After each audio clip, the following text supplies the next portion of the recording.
Hardy fiber cement siding is proven to withstand water, pests, and fire better than wood-based siding. And it looks better while doing it. Hardy siding has been chosen for 10 million homes and counting. See the proof at jameshardy.com. Do you want more success, more growth, more results? Then it's time for the Boundless Success Accelerator from the Modern Observer Group. This isn't your average coaching program. It's where top performers come to dominate. Weekly group sessions, on-demand coaching, a community that's got your back, and a power-packed library of tools to supercharge your business and career. No more excuses, no more waiting. Get in, level up, and start building the life you've been dreaming about. Visit us at modernobserver.com/boundless success to join today. Let's get you to the next level. We're here because the news is being distorted. We're here because people are being inundated with misinformation on social media. We're here because people are being judged guilty until proven innocent. We are fighting back with facts. This is not a safe zone, so buckle up, Buttercup. This is the raw, naked truth.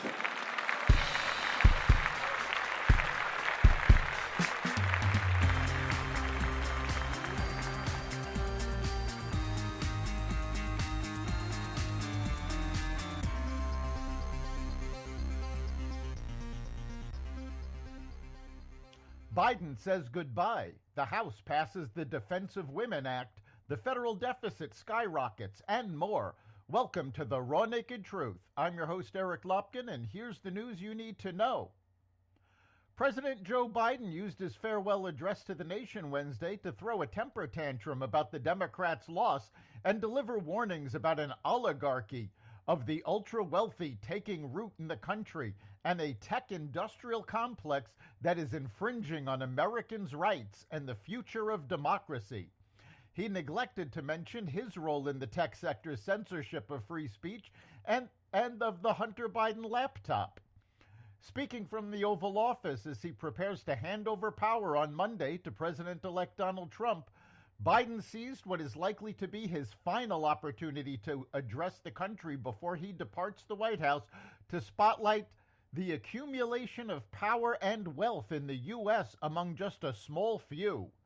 Today, an oligarchy is taking shape in America of extreme wealth, power, and influence that literally threatens our entire democracy, our basic rights and freedoms as a fair shot for everyone to get ahead, Biden said, drawing attention to a dangerous concentration of power in the hands of a few ultra-wealthy people and the dangerous consequences if their abuse of power is left unchecked.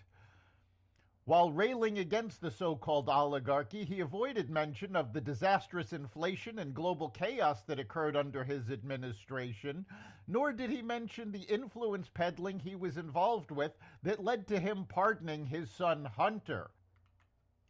Israel and Hamas agreed to a ceasefire after weeks of indirect negotiations brokered by the U.S., Qatar, and Egypt.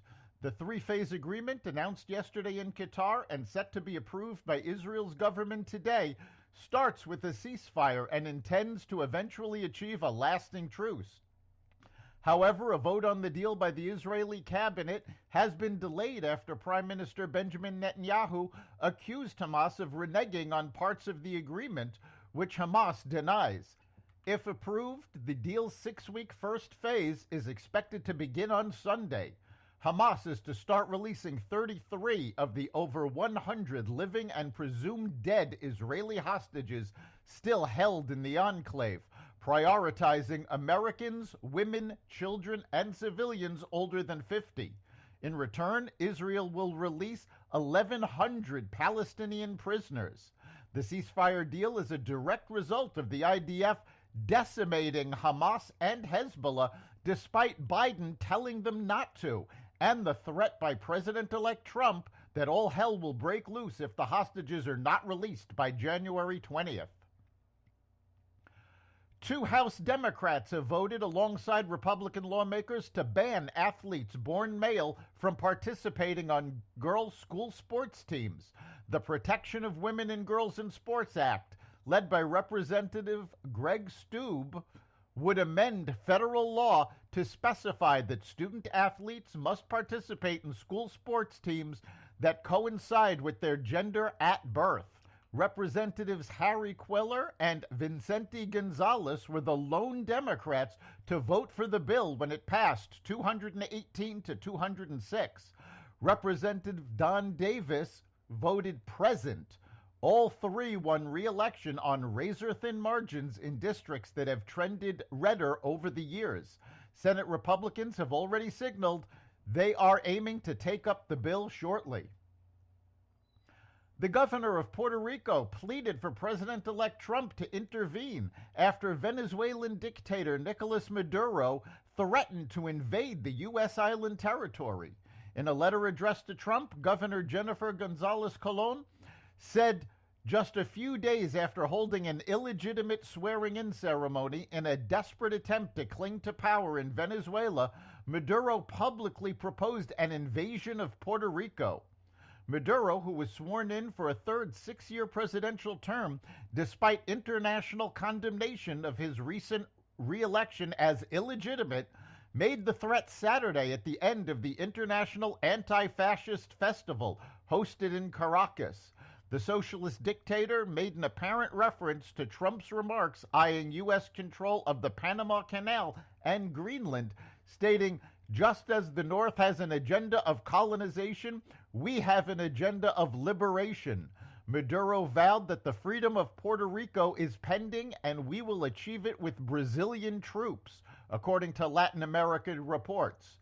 This is an open threat to the United States, our national security, and stability in the region, Gonzalez Colon told Trump. I trust your incoming administration will swiftly respond and make clear to the Maduro regime that under your leadership, the United States will protect American lives and sovereignty and will not bow down to the threats of petty, murderous dictators.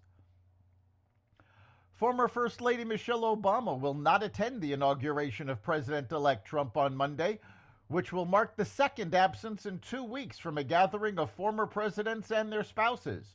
Obama was not in attendance at former President Jimmy Carter's funeral last week. Former President Barack Obama is scheduled to attend the January 20th inauguration event, along with former Presidents Bill Clinton and George W. Bush and their spouses. Former President Barack Obama is confirmed to attend the 60th inaugural ceremonies. Former First Lady Michelle Obama will not attend the upcoming inauguration, reads a statement from the office of Barack and Michelle Obama. The federal budget sank further into the red during December, leaving the first fiscal quarter deficit nearly 40% higher than it was the prior year.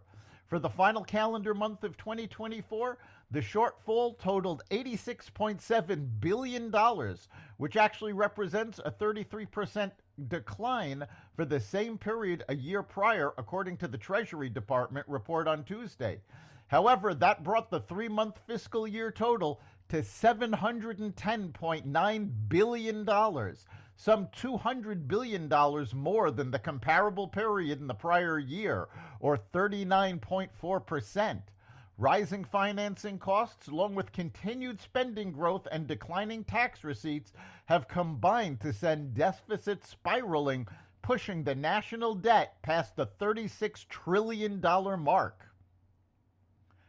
Inspectors for the Department of Agriculture found unsanitary conditions, including insects and slime, at Boar's Head facilities beyond the now shuttered plant linked to last year's deadly listeria outbreak, reports show. The USDA has released a series of non-compliance reports linked to Boar's Head following requests from several news agencies, according to the Associated Press. Meanwhile, the Food and Drug Administration is banning the use of red dye number 3, an artificial dye linked to cancer in animals from food and ingested drugs.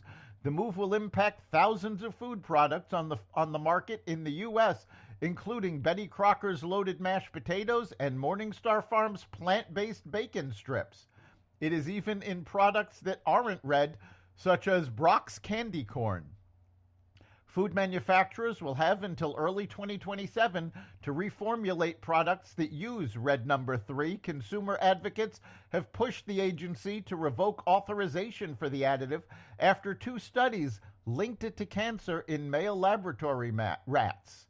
The ban follows growing scrutiny of artificial colors and other food additives and ingredients. It comes after the FDA recently updated its definition of healthy as a marketing claim on food, and this week proposed rules that would require nutritional information on the front of food packaging. RFK Jr. has been pushing for these changes, and as the Trump administration takes office, these were expected to be implemented. The drug middlemen, known as pharmacy benefit managers, took another body blow from regulators on Tuesday as they were criticized for charging way more for some critical prescription drugs than it cost them. The Federal Trade Commission said in its second interim staff report on prescription drug middlemen that the significant markups in prices above what the drug costs generate an extra $7.3 billion in revenue for the 3 largest PBMs and their affiliated pharmacies from 2017 to 2022. That's the raw naked truth. You can catch every episode of The Raw Naked Truth at xvadio.com, the Apple Podcasts app, YouTube, Spotify, Rumble, iHeartRadio, Audible, Amazon Music, and other platforms that respect freedom of speech. We'll see you next time.